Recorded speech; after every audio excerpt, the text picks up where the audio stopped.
आप सोचिए कि हम बांग्लादेशी घुसपैठियों या फिर रोहिंग्या रेफ्यूजीज को कितना एग्रेसिव तरीके से अपोज करते हैं और सरकार से डिमांड करते हैं कि रोहिंग्या रेफ्यूजीज और बांग्लादेशी घुसपैठियों को जल्दी से डिपोर्ट करके वापस इनके देश भेज दिया जाए।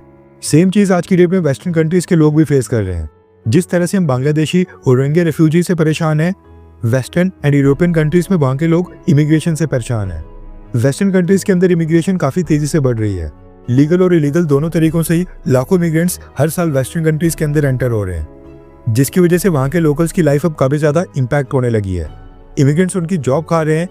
इमिग्रेंट्स के कारण वहाँ पर हाउसिंग क्राइसिस आ रहा है। क्राइम्स काफ़ी तेज़ी से बढ़ रहे हैं और काफ़ी हद तक रेडिकल और एक्सट्रीमिस्ट आइडियोलॉजी वाले लोग भी उनके देश में काफ़ी ज़्यादा हो गए हैं। इसी कारण से वेस्टर्न कंट्रीज में वहाँ के लोकल्स इमिग्रेशन के खिलाफ हैं।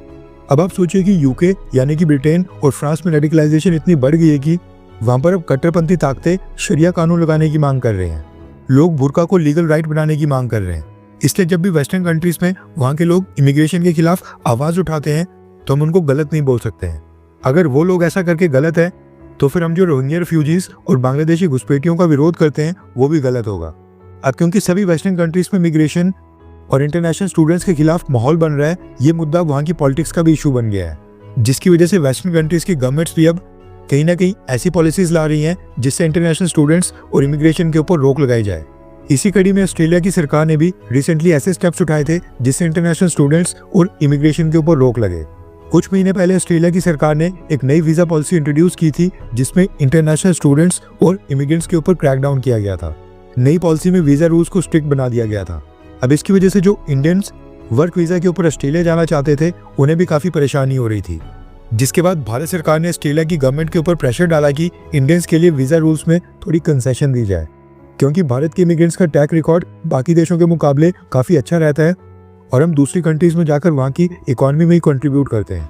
ऑस्ट्रेलिया की गवर्नमेंट के ऊपर अब लोकल्स का भी प्रेशर था, लेकिन कई महीने की टसल के बाद अब ऑस्ट्रेलिया की गवर्नमेंट ने भारत की डिमांड्स के सामने एक तरह से सरेंडर कर दिया है और इंडियंस के लिए एक नई वीज़ा स्कीम अनाउंस की है।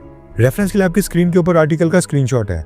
अभी क्या होता है कि जो भी इंडियन ग्रेजुएट्स जिन्होंने भारत की यूनिवर्सिटी या फिर भारत के कॉलेज से ग्रेजुएशन कंप्लीट की होती है, उनके लिए ऑस्ट्रेलिया में वहाँ पर जॉब करना नेक्स्ट टू इम्पॉसिबल होता है।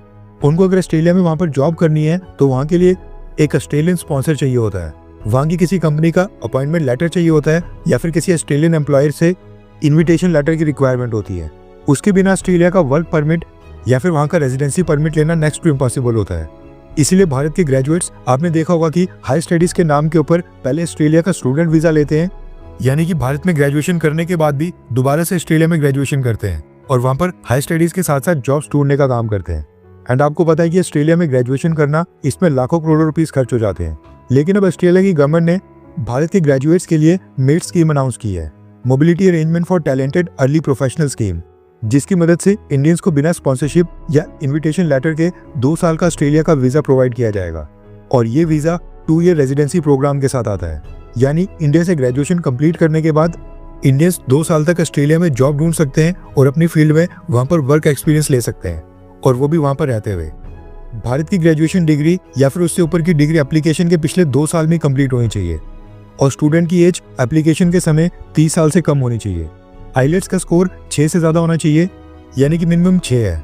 ऑस्ट्रेलिया की गवर्नमेंट ने ये मेट स्कीम स्टार्टिंग में कुछ ही फील्ड के ग्रेजुएट्स के लिए अनाउंस की है, जिसमें engineering graduates, renewable energy, mining, information technology यानी कि IT and computers, artificial intelligence, financial technology और एग्रीकल्चर टेक्नोलॉजी है।